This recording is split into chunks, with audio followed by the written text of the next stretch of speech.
তিনি সালাতে দাঁড়িয়ে সেজদার জায়গায় নজর রেখেছেন, নজর রাখাটাই সুন্নত। তিনি চোখ বোঝেননি, কাজে চোখ না বোঝাই সুন্নত। জি। তিনি যেটা করেননি সেটা না করাই সুন্নত, যেটা করেছেন সেটা করাই সুন্নত। এবং সুন্নতের মধ্যেই সওয়াব বেশি, অন্যভাবে সওয়াব আশা করলে সুন্নতের ভিতরেই সওয়াব। রাসূলুল্লাহ সাল্লাল্লাহু যেটা করেছেন সেটা করাই সুন্নত, যেটা না করেছেন সেটা না করাই সুন্নত। জি। কর্মে এবং বর্জনে তার হুবহু অনুকরণের নামই সুন্নত। জি। আর তিনি যেটা করেননি অর্থাৎ বর্জন করেছেন, আবার নিষেধও করেননি, এই বিষয়টা জায়েজ হতে পারে, জি। শরীয়তের বৈধ হতে পারে, কিন্তু দিন হতে পারে না। জি। তো এই একটা বিষয় বৈধ কিন্তু দিন নয়, এইটা বোঝার জন্যই যত জটিলতা। জায়েজ আমরা সমাজে সবসময় প্রশ্ন করি, হুজুর এইটা কি জায়েজ আছে? যেমন আব্বা মারা গিয়েছেন, তার জন্য 40 করবো, জায়েজ আছে? ভাত খাবো, জায়েজ আছে? তিনি জায়েজ প্রশ্ন করেন। আসলে জায়েজের ক্ষেত্র কি এবং সুন্নতের ক্ষেত্র কি, এইটা এখন আমরা বোঝার চেষ্টা করব উদাহরণ সহ। আমরা প্রথমে বুঝতে হবে, গতদিন আমরা বলেছিলাম যে এটা বোঝার আগে আরেকটা বিষয় বুঝতে হবে, ইবাদত এবং মুআমালাত। জি। জায়েজ অর্থ বৈধ, সওয়াব নেই। সওয়াব হবে কখন? যখন সুন্নত জায়েজ হবে। তাহলে জায়েজ অর্থ বৈধ, আর সুন্নত অর্থ ইবাদত। সওয়াব একমাত্র সুন্নতে। সওয়াব এবং বৈধতার ক্ষেত্রটা বুঝতে হবে। ইসলামে যত বিষয় রয়েছে দুই প্রকারের, একটা হলো ইবাদত এবং একটা হলো মুআমালাত বা জাগতিক বিষয়। জি। পার্থক্যটা খুব সিম্পল।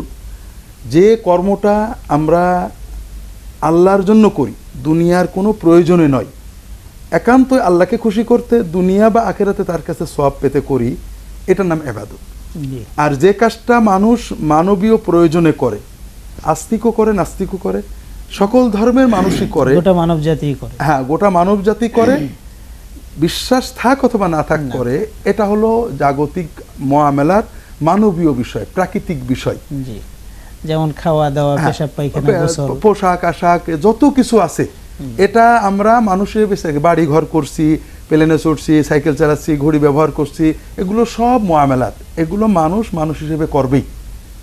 আর ইবাদত হলো যেটা আল্লাহকে খুশি করতে আমরা করছি, যেটা দুনিয়ার প্রয়োজন নেই, তারপরেও আমরা করছি শুধু আল্লাহর কাছে সওয়াব পাওয়ার জন্য। আরও কয়েকটা খুব সহজে দর্শকরা বুঝতে পারবেন। ইবাদতের পার্থক্য হয় ধর্মের কারণে।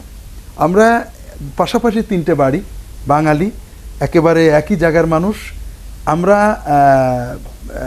ইবাদত করি ভিন্নভাবে। একজন বাংলাদেশের হিন্দু, একজন সৌদি আরবের হিন্দু, একজন আমেরিকার হিন্দু একইভাবে ইবাদত করেন। স্থানের পার্থক্যের কারণে কিন্তু ইবাদত পাল্টায় না।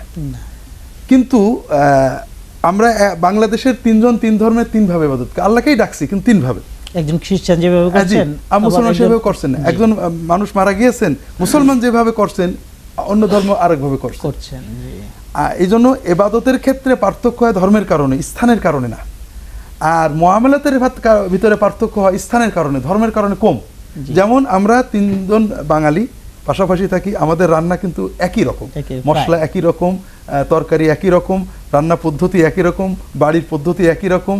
আবার আমার সাথে তুর্কি মুসলমানের রান্নার অনেক পার্থক্য আছে। কাজেই আমরা আশা করি ইবাদত এবং মুআমালাত আমরা খুব ভালোভাবে বুঝতে পারছি। যে কাজটা মানুষ মানবীয় প্রয়োজনে করে, রান্না বাড়া, খাওয়া দাওয়া, চলাচল, এগুলো হলো মুআমালাত। আর যে কাজটা মানুষ আল্লাহকে খুশি করতে করে, এগুলো হলো ইবাদত।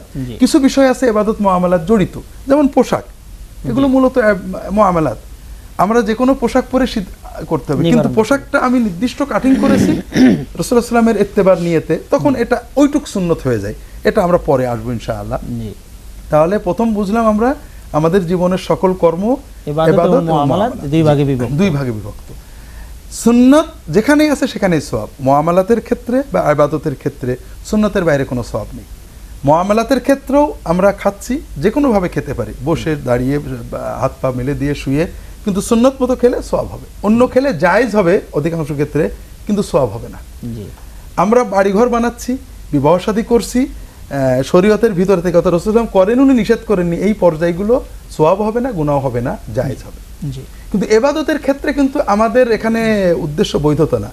মুআমালাতে আমরা খাচ্ছি, উদ্দেশ্য দুনিয়ায় ক্ষুধা নিবৃত্ত করা, বাড়ি বানাচ্ছি, উদ্দেশ্য আশ্রয় গ্রহণ করা, পোশাক করছি, উদ্দেশ্য শীত নিবৃত্ত করা।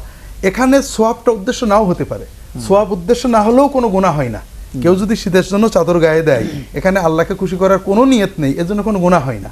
কিন্তু ইবাদতের ক্ষেত্রে একমাত্র উদ্দেশ্য আল্লাহকে খুশি করা। যদি অন্য কোনো নিয়ত থাকে তাহলে তো ওটা তো শিরকি হয়ে গেল। আর এই জন্যই ইবাদতের ক্ষেত্রে সুন্নতের বাইরে যাওয়াটাই নাজেজ। জি, আশা করি দর্শকরা বুঝতে পারছেন যে সোয়াবের একমাত্র পথ সুন্নত। সুন্নত মুআমালাত হোক আর ইবাদত হোক, সুন্নতের বাইরে কোনো সওয়াব নেই। আমাদেরকে এই পর্যায়ে এই ইবাদতের সুন্নত আর মুআমালাতের সুন্নতের দুই একটি উদাহরণ দেবেন যদি দর্শকরা বুঝতে জি জি। যেমন আমরা বসার ক্ষেত্রে, ওঠার ক্ষেত্রে, খাওয়ার ক্ষেত্রে, পানি পান করার ক্ষেত্রে, গাড়ি চালানোর ক্ষেত্রে, হাঁটার ক্ষেত্রে রাসূলুল্লাহ সাল্লাল্লাহু আলাইহি ওয়াসাল্লামের সুন্নতের ইত্তেবা করতে পারি। যদি করি সওয়াব আছে, যদি না করি গুনাহ নেই। দুটো কারণ, একটা হলো তিনি যেটা করেননি, নিষেধও করেননি, ওটা জায়েজ। আর মুআমালাতের ক্ষেত্রে যদি, যেমন আমি ভাত খাই, আমি জানি রাসূলুল্লাহ সাল্লাল্লাহু আলাইহি ওয়াসাল্লাম জীবনে ভাত খাননি, আমি জানি রাসূলুল্লাহ সাল্লাল্লাহু আলাইহি ওয়াসাল্লামের হুবহু খেজুর এবং রাসূলুল্লাহ সাল্লাল্লাহু আলাইহি ওয়াসাল্লামের মতো হুবহু খেজুর এবং রুটি খেলে রাসূলুল্লাহ সাল্লাল্লাহু আলাইহি ওয়াসাল্লাম হুবহু অনুকরণ করলে আমার হৃদয়ে আত্মা তৃপ্তি পেত। কিন্তু বাঙালি হিসেবে আমি খেতে পারি না বলে ভাত খাচ্ছি। আমি ভাত খাওয়াকে কখনোই দিনের অংশ মনে করি না, আমি জীবন ধারণের প্রয়োজনে করছি, এটা বৈধ। ভাত খাওয়ার জন্য কোনো সওয়াবও নেই, গুনাহও নেই। তবে আমরা ভাত খাওয়ার জন্য যদি জীবন ধারণ ইবাদতের নিয়ত করি, তে ইবাদতের উপকরণ হিসেবে সওয়াব হবে। এটা মুআমালাতের জায়েজ। ইবাদতের ক্ষেত্রে জায়েজ যেটা, সেটা হলো যে আপনি রাসূলুল্লাহ সাল্লাল্লাহু আলাইহি ওয়াসাল্লাম নামাজ পড়েছেন। নামাজের ক্ষেত্রে আমাদের মাকসুদ কিন্তু একমাত্র আল্লাহর খুশি। রাসূলুল্লাহ সাল্লাল্লাহু আলাইহি ওয়াসাল্লাম নামাজের ভিতরে যেভাবে নামাজ পড়েছেন, তার বাইরে কিছু করা, মনোযোগের জন্য চোখ বুজে যাওয়া, অথবা মৃত্যুর কথা স্মরণ করতে গলায় গামছা বেঁধে নেওয়া, অথবা কাফনের কাপড় পরে নেওয়া, এগুলো কিন্তু রাসূলুল্লাহ সাল্লাল্লাহু আলাইহি ওয়াসাল্লাম করেননি। যত নেক নিয়তেই আমরা করি না কেন, এগুলো জায়েজ নয়, কারণ ইবাদতের ভিতরে সুন্নতের খেলাফ ঢুকিয়ে ফেলছি। এই জন্য আমাদের বুঝতে হবে যে রাসূলুল্লাহ সাল্লাল্লাহু আলাইহি ওয়াসাল্লামের সুন্নতের ভিতরেই সওয়াব রয়েছে, সেটা ইবাদত হোক, মুআমালাত হোক। তবে ইবাদতের ক্ষেত্রে সুন্নতের বাইরে যাওয়ার কল্পনা আমরা করতে পারি না, কারণ ইবাদতের উদ্দেশ্য হলো সওয়াব, আল্লাহর সন্তুষ্টি। আর মুআমালাতের ক্ষেত্রে সুন্নতের বাইরে যাওয়ার সুযোগ রয়েছে, কারণ দুটো, একটা হলো রাসূলুল্লাহ সাল্লাল্লাহু আলাইহি ওয়াসাল্লাম এই সুযোগ দিয়েছেন। রাসূলুল্লাহ সাল্লাল্লাহু আলাইহি ওয়াসাল্লাম ইবাদতের ক্ষেত্রে উন্মুক্ত করে, এই মুআমালাতের ক্ষেত্রে উন্মুক্ত করেছেন। এখানে সুন্নত হলে সওয়াব আছে, সুন্নতের বাইরে একটা বিরাট পরিধি পর্যন্ত উনি সুযোগ দিয়েছেন, তোমরা যেতে পারো, ইচ্ছা করলেই তোমরা যেতে পারো। তবে এখানে তিনি ওইভাবে মানে রেস্ট্রিকশন করেননি। আর ইবাদতটা রেস্ট্রিক্টেড, এবং এটা একদম ইনটেক। হ্যাঁ, আমাদের এক্ষেত্রে আরেকটা মূলনীতি বুঝতে হবে, দর্শকদের সাথে আমরা শেয়ার করি, সেটা হলো যে ইবাদতের পরিধিটা হলো ছোট। রাসূলুল্লাহ সাল্লাল্লাহু আলাইহি ওয়াসাল্লাম যেটা যেভাবে করেছেন সেটা সেভাবেই করতে হবে, তার যেটা করেননি ওটা নাজেজ হতে হবে।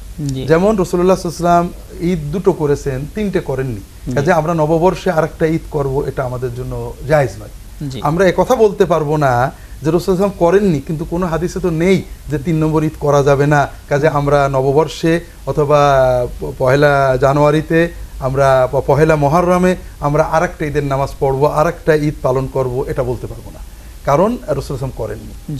রাসূলুল্লাহ সাল্লাল্লাহু আলাইহি ওয়াসাল্লাম, হ্যাঁ ইবাদত, রাসূলুল্লাহ সাল্লাল্লাহু আলাইহি ওয়াসাল্লাম একই নামাজে এক রাকাতে দুটো সাজদার বেশি দেননি। আমরা বেশি সওয়াবের জন্য, বেশি আবেগের জন্য যুক্তি দিয়ে 3টা করতে পারবো না, এমনকি কাসরাতুস সুজুদের হাদিসের দলিল নিয়েও করতে পারবো না। তবে আমরা জাগতিক ক্ষেত্রে রাসূলুল্লাহ সাল্লাল্লাহু আলাইহি ওয়াসাল্লামের দায়রাটা, মানে বৃত্তটা অনেক বড়। রাসূলুল্লাহ সাল্লাল্লাহু আলাইহি ওয়াসাল্লাম যেটা করেছেন, যেভাবে করেছেন, ওটা সুন্নত। যেটা করেননি, করতে নিষেধও করেননি, এটা জায়েজ, এটা আমরা করতে পারবো, তবে এটাকে আমরা দিনের ভিতরে ঢুকাতে পারবো না।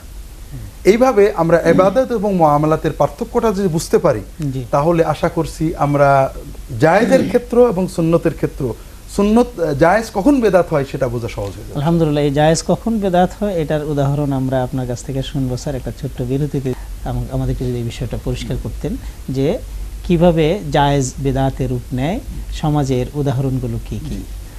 এটা আমরা শুরু করছিলাম, আমরা আগেই দেখছি যে জায়েজ রাসূলুল্লাহ সাল্লাল্লাহু আলাইহি ওয়াসাল্লাম যেটা করেননি, করতে নিষেধ করেননি, আর সুন্নত রাসূলুল্লাহ সাল্লাল্লাহু আলাইহি ওয়াসাল্লাম যেটা করেছেন বা বর্জন করেছেন, এটাই তার সুন্নত। জি। তো জায়েজ কখন বেদাতে পরিণত হয়? আমাদের ইবাদত এবং ইবাদতের উপকরণটা আরেকটু বুঝতে হবে।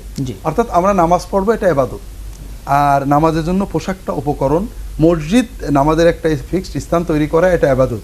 মসজিদের মানে দেওয়াল, ছাদ, ভিত্তি বা আবহাওয়া অনুসারে হবে, এটা উপকরণ। জি। জায়েজ কখন এবাদতে পরিণত হয় বা জায়েজ কখন বিদআতে পরিণত হয়, এটা নির্ভর করছে আমরা জায়েজকে কিভাবে নিচ্ছি। আমরা ক্রমান্বয়ে উদাহরণ দেখি।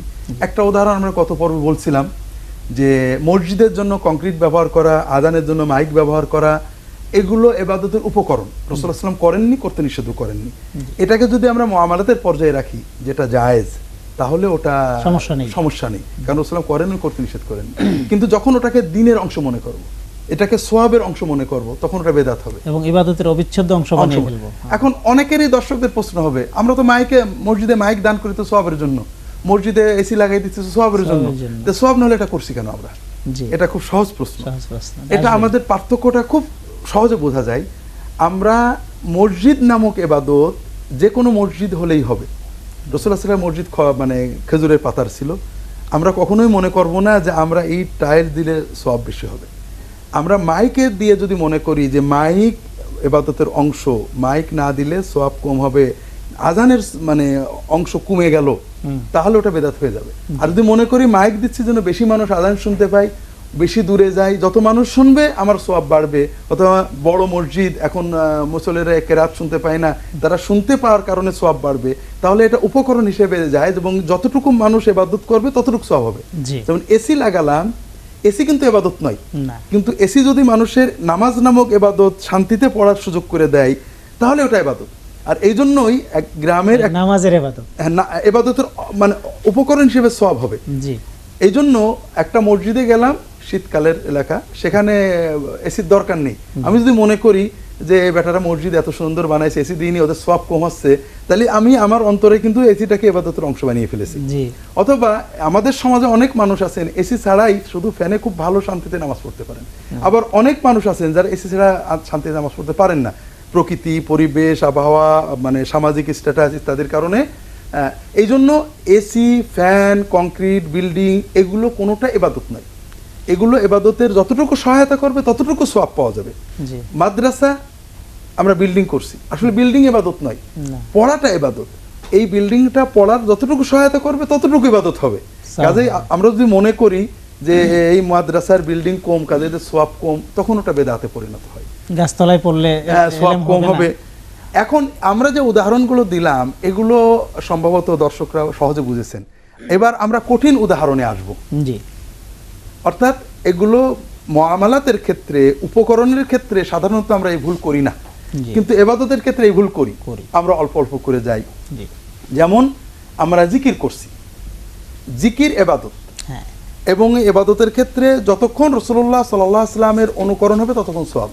রাসূলুল্লাহ সাল্লাল্লাহু আলাইহি ওয়াসাল্লাম জিকির করেছেন বসে বসে, নীরবে বা খুব মৃদু শব্দে, এবং একা একা, যার যার মতো। অনেকেই হয়তো একসাথে বসে থেকেছেন, কিন্তু যার যার মতো শেষে জিকির করেছেন। এখন আমরা যদি জিকিরের সময় দলবদ্ধ হই, সমস্বরে জিকির করি, এটা আমরা বলবো যে রাসূলুল্লাহ করেননি, নিষেধ করেননি। কিন্তু আমরা দুটো অন্যায় করছি। একটা হলো রাসূলুল্লাহ সাল্লাল্লাহু আলাইহি ওয়াসাল্লাম এটা করতে পারতেন, তার যুগে এটা সুযোগ ছিল, করেননি। আর এটাকে আমরা ইবাদতের অংশ মনে করছি। অর্থাৎ আমাদের গলতটা শুরু হচ্ছে কোথায়, যে আমরা এটাকে ইবাদতের অংশ মনে করছি। আমরা মনে করছি ঠিক অবিকল রাসূলুল্লাহ সাল্লাল্লাহু আলাইহি ওয়াসাল্লামের মতো একা একা নীরবে মৃদু শব্দে জিকির করলে আমাদের কলবটা সাফ হবে না, আমাদের আত্মশুদ্ধি, বেলায়েত অর্জন হবে না, এটা মনে করছি। আর এখান থেকেই মূলত বেদাতে শুরু হয়ে যায়। জায়েজকে দ্বীনের অংশ মনে করছি। আমরা মনে করেন কোরআন তেলাওয়াত করছি, অথবা জিকির করছি, অথবা দরুদ শরীফ পড়তে, অথবা সালাম পড়ছি। এটা আমরা দাঁড়িয়ে পড়তে পারি, বসে পড়তে পারি, শুয়ে পড়তে পারি, এটা শরীয়তে বৈধ আছে। রাসূলুল্লাহ সাল্লাল্লাহু আলাইহি ওয়াসাল্লাম এক্ষেত্রে কোনো পদ্ধতি স্পষ্ট করে দেননি, কিন্তু তিনি সাধারণত বসে আদবের সাথে কোরআন তেলাওয়াত করতেন, জিকির করতেন। কোরআন তেলাওয়াত করতেন, বসেছিলেন, কোরআন তেলাওয়াতে উঠে দাঁড়িয়েছেন, বসে বসে দরুদ পড়ছিলেন, গল্প করছিলেন, দরুদ বা সালাম পড়ার জন্য উঠে দাঁড়িয়েছেন, এটা কখনো তিনি করেননি। কেউ যদি দাঁড়িয়ে কোরআন পড়ে, দাঁড়িয়ে সালাম পড়ে, দাঁড়িয়ে দরুদ পড়ে, দাঁড়িয়ে জিকির করে, কোনোটাই আমরা নাজায়েজ বলতে পারি না। এটা জায়েজের বৃত্তের ভিতরে আছে। কিন্তু যখন এটাকে দ্বীনের বৃত্তের ভিতরে ঢুকালাম, অর্থাৎ মনে করলাম না দাঁড়ালে বরকত কম হলো, আদব কম হলো, দাঁড়ানোটা এই ইবাদতের অংশ, অথবা একজন বসে বসে কোরআন পড়ছে বা সালাম পড়ছে, আমি মনে করছি ওর বরকত কম হচ্ছে, তখনই ওটা দ্বীনের ভিতরে, একটা নবীজি যেটা করেননি সেটাকে দ্বীনের ভিতরে ঢুকানোর কারণে বেদাতে পরিণত হয়ে গেল। আলহামদুলিল্লাহ স্যার, চমৎকারভাবে আপনি আমাদেরকে বেশ কয়েকটি উদাহরণ দিলেন এই ব্যাপারে।